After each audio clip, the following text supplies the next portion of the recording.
What's up, coaches? Coach Chamberlain here, the Coaching 101 podcast. We just got back from the KAAA, the Kentucky Athletic Administrators Association Conference there in Louisville, Kentucky. First and foremost, we have to give a huge shout out to Coach Gary McPeak. Coach, it was wonderful getting to have a conversation with you. I will be releasing one of his interview as an episode all by itself here in the next couple of weeks. So look forward to that. If y'all don't know, Coach McPeak is in his 37th year. Absolute stud of a coach up there in Kentucky, and he's starting off a new OC position. I believe it's at Paris High School. So, but he helped us set up all the guests for the weekend. It was a wonderful time there with Ace Sports. If you haven't reached out to Ace by now, I don't know what you're waiting on. What we did while we were there is we got a few extra recordings, went live. Some of you probably saw the live stuff, but we're just going to share that on Thursdays. We're going to little filler episodes. They're a lot shorter. None of the ads. It's just intro and content and outro. So look forward to that. We did have a little bit of internet snafu up there. There's like 300-400 people trying to use one Wi-Fi. So of course it had to crash at least once. So some of these conversations may seem a little choppy, jumping around. That's just 100% because we didn't get it recorded. So especially the one that you're about to hear right now. We had Sam Sparks on, and he came on and talked to us about the KAAA. And the internet went out. So, hopefully you get something good out of that conversation. We salvaged what we could. Look forward to sharing more of this content with you over the next few weeks. Thank you, guys. Enjoy. Football made simple. Become great at your craft by finding ways to make it simple for those around you. This is the Coaching 101 podcast hosted by Find a Way Productions with your co-host, Daniel Chamberlain and Kenny Simpson.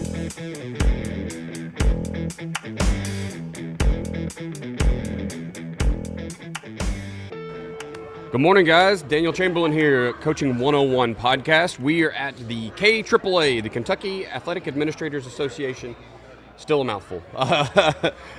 We're at the conference here in Louisville, Kentucky. All-day event. It's half the day yesterday as well. It's been wonderful so far.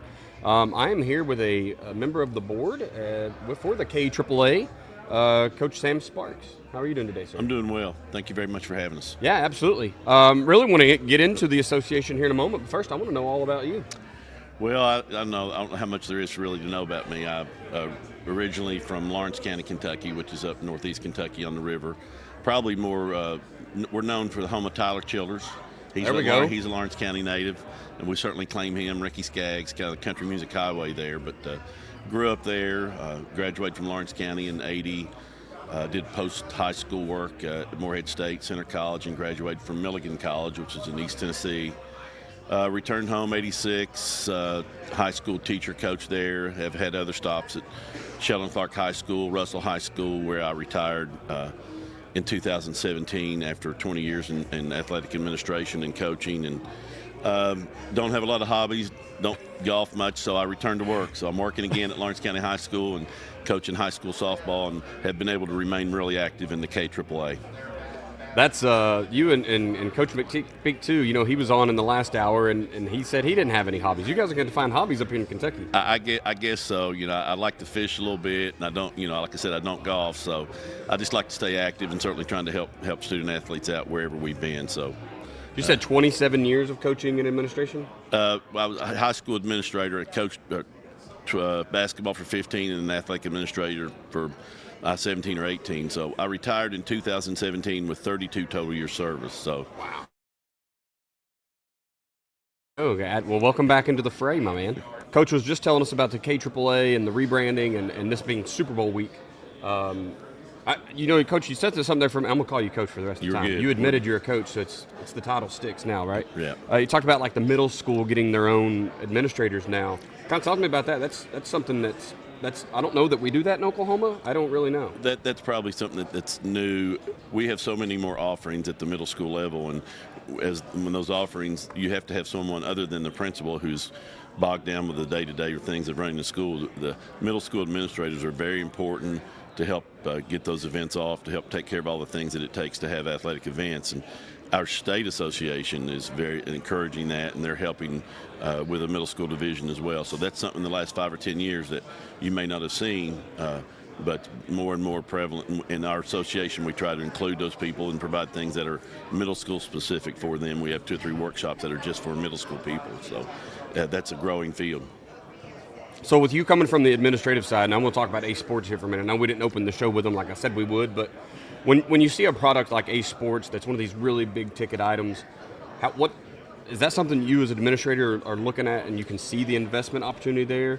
Does the price tag often like pulling teeth? How does that work? I don't think so. Depending on the community you're in, when you have a product like Ace, if you have a proactive community, which most school communities are, they'll do things to help you make sure that you have those supplies or opportunities or products. So the price tag normally, than ever. The technological aspect of it's probably what has changed the most, and for the most part, those have been positive changes, which make it a lot easier for the administrators, for the parents, or for the student athletes as far as getting the information out and communicating with people.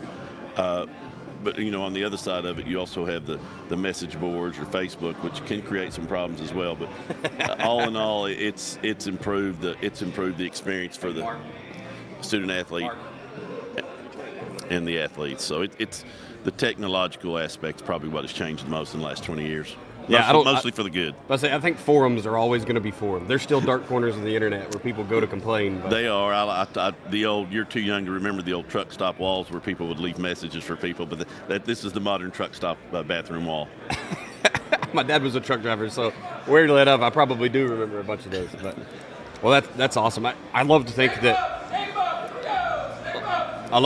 we're evolving on all aspects, because I know coaching-wise we are. Right? We have to evolve all the time.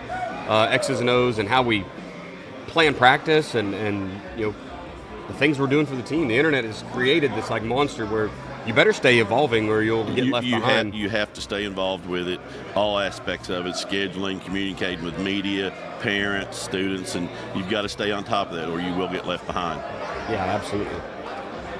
Well, Coach, it is draft day. Who's going number 1 today? I would be afraid to say. I know this has always been it's always the Thursday night of our conference, and we have a lot of people. A good friend of mine, Mark Swift, a former AD, would have a spreadsheet. He would say who's going to do this, who's going to do that.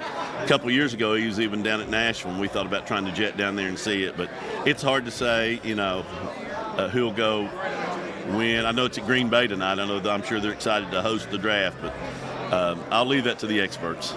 Who's your team? Well, locally, we're probably closer to the Bengals than anyone else. Now in Eastern Kentucky, we have some Steelers fans too because they're close to the border there with West Virginia. So I guess just because geographically we were close to Cincinnati, we're probably Bengals fans. There we go. All right. Well, I appreciate your time. I know it's kind of got loud and then the internet, but man, it is wonderful to get to talk with you. We appreciate you, and we appreciate Ace Sports for providing opportunities like this for our student athletes and helping sponsor this conference. Yeah, for sure. Appreciate you, man. Thank you. Yeah, thanks. All right, guys, we'll check out here for now. We'll have Mark coming on here in just a few minutes, talk a little bit more Ace Sports, so stick around. Wherever you're watching at, it'll be live there as long as the internet holds out. Thank you, guys. All right, welcome back, guys. Coach Chamberlain here, Coaching 101 podcast. We are at the Kentucky Athletic Administrator Association Conference. Forever a long name. And it's shorter than it used to be, it sounds like. It sounds like it used to be a longer name. So kudos to you guys for cutting that down. The KAAA, as we'll call it. We'll talk about Ace Sports brought us up here to Kentucky to kind of help sell their vision. So if you have not, in the last section, if you were watching, we had Mark Bridges on. He'll be on again. But Mark's telling us all about the vision there at Ace Sports and how they can help you out as a program. Don't want to waste too much time. We're here with Coach Maynard, TJ Maynard. Coach, we were talking some base run plays a while ago, and I listened to you and Coach McPeak talk for a minute, and you said something I love to hear coaches say. You said, we run this, and that's it. So let's talk about what does that lifestyle look like, and how simple does that make football for you and your kids? Well, you gotta find something that your kids can hang their hat on, and obviously we like to hang our hat on the running game, some mix in some pass game. But there's a lot of different things you could do out there offensively, defensively. But if you go and try to and grab each and everything coming and going from the new systems or whatever like that, that your kids kind of get lost in all the translations. So what we do, we got 4 or 5 base run plays, and we use those predominantly, and then, like I said, then we'll use formations and adjustments to get the looks we want. And then, like I said, off that, you were just talking before we came on, on our power play, well, we can tag different things, so different guys pull based on alignment's defense, so you get better angles. And for us, it's all about those angles and trying to find where we can outnumber individuals. Absolutely. I got to spend a little time talking about letting guards and tackles talk and who pulls. I got to spend a year under the tutelage of legendary coach Bill Blankenship there at Owasso, and that was the first time I'd ever seen that, where the guard and tackle are talking about who's making a pull. And man, it makes football so much easier when you don't have to find all the answers. They can kind of sort a few things out on the field. And I've taken that with me in my coaching is let kids make decisions, right? Let them answer problems that you can't see. You can't see everything from the booth. No, and part of the thing is they're part of the process in terms of determining, what's best, which guy's best for pulling. Well, then they take a little more ownership in it, and hopefully in that ownership they understand the concepts more and the scheme more, instead of just on this play I pull and kick this guy, to understand the whole scheme. Yeah, I've gotten really big into teaching concepts, mainly because my base plays are all gap scheme, and so it's like we even teach duo as a gap scheme play. It's like if everything is connected, everything is like this with this little change, man, the kids can just pick up so much more stuff. That sounds very similar to us. Everything's gap scheme and adjustments off of that. Yeah, for sure. We like to keep. I kind of pride myself in like O-lineman has to learn 6 plays. That's all they learn all year long. It doesn't matter what all the other dressing and window dressing, movement, shifts. O-line runs 6 plays because, I call them mountain movers. Those guys are busy and they're in a fist fight every single play. So it's really hard to make things super complicated for them. And you've kind of seen the same thing, I think. Yeah, you can't. You can't have a kid thinking about what he's doing as he's doing it. If they're doing that, then obviously they're a step or two behind. So again, you want them to feel comfortable in what they're doing. It comes second nature, and now they're just, like you said, we work on steps, all that type of thing constantly. But what we try to do, kind of like what you guys are talking about doing, is we use concepts. We got a lead concept, we got the guard tackle counter concept, and then they learn those rules. And then now again, based on where we're at formation wise, they just apply those rules. Yeah, man, that makes it nice. We did talk a little bit about tagging. So how are you calling offensive plays with all skill guys, the prima donnas and such, that they can do a little more complex stuff, right? That's where we get the segregation of complexity there. What are you doing to spice that up to ease the life of those O-linemen? Well, just like I said, you take your GT counter, we call it a joker. But when that guard tackle's pulling, now we'll do that in our power play based on alignment of that 3 technique. Is it the guard that needs to pull and kick, or is the tackle going to pull and kick? And we'll use tag there, tackle or guard, and then again, if we want to incorporate our tight into it, now we use toy, tackle, tight end. For the Y, he's our Y. So we just use different names like that to let them know, hey, so that they're all on the same page, so that we don't have on our counter play that we have the guard, tackle, and tight end pulling, which it happens sometimes, but they're supposed to communicate that. Yeah. Hey, there's nothing wrong with super counter. Super counter hits good, as long as you're taking care of the backside. Matter of fact, we're in the middle of spring ball right now, and we were showing some film the other day. We couldn't get out because of weather, so we just went through on the board, and then we're showing some film, and we're showing the joker play out of the tight end set, and all 3 of them pulled. Maybe we should add that. I love some super counter, man. Pull away. That's what I say. Well, Coach, appreciate it, man. I know we didn't talk for too long, all right, but appreciate you taking the time out. I know y'all got some other stuff going on. Guys, we're going to be here at the Kentucky Convention for the rest of the day. I'll fly out early tomorrow, so if you've got all day to come by, come grab a meal, come grab a drink, come talk some ball. You'll find us because there's this huge video board that we're standing beside that's lighting up the entire. I think they could turn the lights off in here and be okay with the light off this board. But come holler at us, come talk to Mark and the guys at Ace Sports.